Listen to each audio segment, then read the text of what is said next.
I've found there's multiple different things you want to look at as to whether it's actually right for you to go run off again and travel. Hey guys, this is Brian here at the Don't Want to Explore channel. Oh my God. Yeah.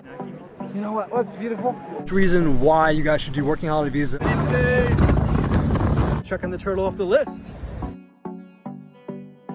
So, should you go travel the world? This is the question that I was seriously mulling over back 7 years ago when I was in a full-time job and trying to decide, hey, what was I gonna do next with my life? That pull to go explore foreign lands was still there in the back of my mind from when I had done just that years earlier and studied abroad over in Europe. At that point in time, I was going over multiple decisions, but I never traveled solo before.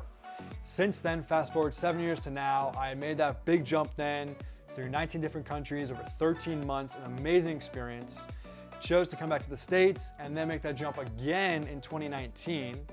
Obviously, the events of 2020 kind of cut that short, and then I came back to the States again, and now I find myself making that decision a third time, whether I should stay, put, settle down like most of the people do, or whether I should go out again and travel. I've found there's multiple different things you want to look at as to whether it's actually right for you to go run off again and travel, to go travel to create a business, whatever it might be for you. Let's jump into the top 5 things I think you should ask yourself to really make sure and battle test your decision and maybe also feel more sure about your decision.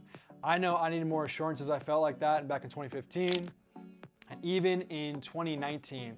I had done it before, but I was still second guessing myself. Should I go again? Should I not go again? So the first question that you should ask yourself when thinking, hey, should I go travel again is, can you afford it? Now, everybody's decision is different there as far as your personal financial situation, so we won't dive too much into that. But the basic aspect of it, what is your runway? What is your run rate daily, and how far do you have to go out? I know for myself back in 2015, I read Nomadic Matt's book, How to Travel the World on an average of $50 US a day, 50. But I would say, from my past experience, anywhere between like $18,000 to mid 20,000s is definitely secure. If you have more than that, you're definitely all set. And you can travel cheaper. If you go online and you look at different blogs, YouTube channels, you can see people have traveled with way less than that, even in the thousands to just over $10,000 for a full 12 months of travel, depending what regions you're in, depending how cheap you choose to do it. Such things as couch surfing or volunteering in different places like a hostel or a vineyard, and so on and so forth. So there's many different ways to do it, but make sure whatever amount of money you're starting with, you feel comfortable with that and how many months they can get you out further. So the next question, number 4, that you should ask yourself is, do you have a strong enough why to go out on the road? And now you might be like, yeah, who cares? I'm just gonna go party, have a great time. But in having traveled to 19 different countries in 13 months back in 2015-16, choosing again to go out on the road in 2019, move to Australia, I've found that like once you get going, if you've got a strong enough why, it's a lot easier to get through the daily struggles of travel. And you might be like, hey, why is traveling a struggle? Well, if you're constantly changing your accommodation, you're constantly changing where you shop for your groceries, constantly changing where you go to your chemist or your pharmacy, constantly changing your friend group, there's a lot of change, a lot of uncertainty. And if you have a strong enough why as to why you're doing it, or a time frame, hey, I just need to get through these 3 months or 6 months or a year on the road with all this change, you can handle it. So question number 3, kind of similar to number 4, but what do you hope to get out of your traveling? Again, it could be starting a business, it could be hitting a certain amount of countries, it could be visiting a bunch of friends you already know from university or other past trips in their different countries with the world.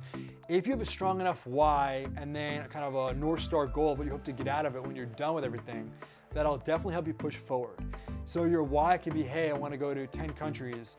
And what you want to get out of it would be like, within those countries, I want to meet these people in these different areas, or I want to collect these different trinkets, or I want to build up my business and create X amount of more YouTube videos as I go through each country, because moving around a lot and traveling indefinitely around the world is sort of a lifestyle. So any week at home or any week on the road, you need to have a strong why to push you through emotionally, to make sure you're, hey, getting the most out of it. So number 2, are you willing to miss out on a lot of things in your home life when you're on the road?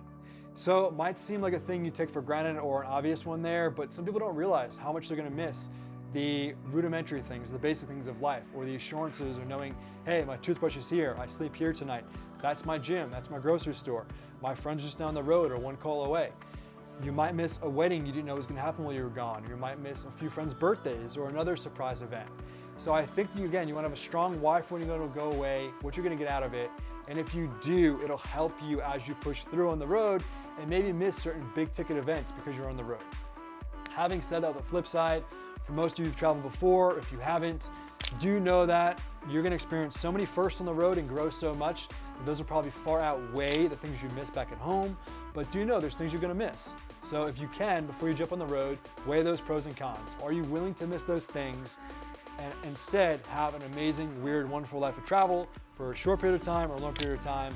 But be aware you will miss things while you're away on the road. So number one, the first question or the ultimate question you should ask yourself, will I regret that?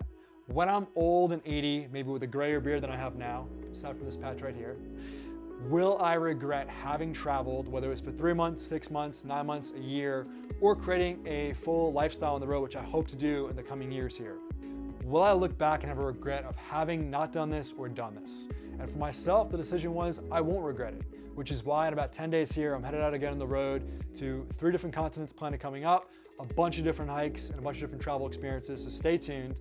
Maybe subscribe below if you're interested and you got a lot of value of today's video. And if the answer is no, you will not regret it, then start planning, book your tickets, get your backpack, and go out on the road. Feel free to drop a comment down below of what you love the most about filters 1, 2, 3, 4, and 5. Love you all. Thank you for watching. And until the next video, do not forget to explore more, and I'll see you there.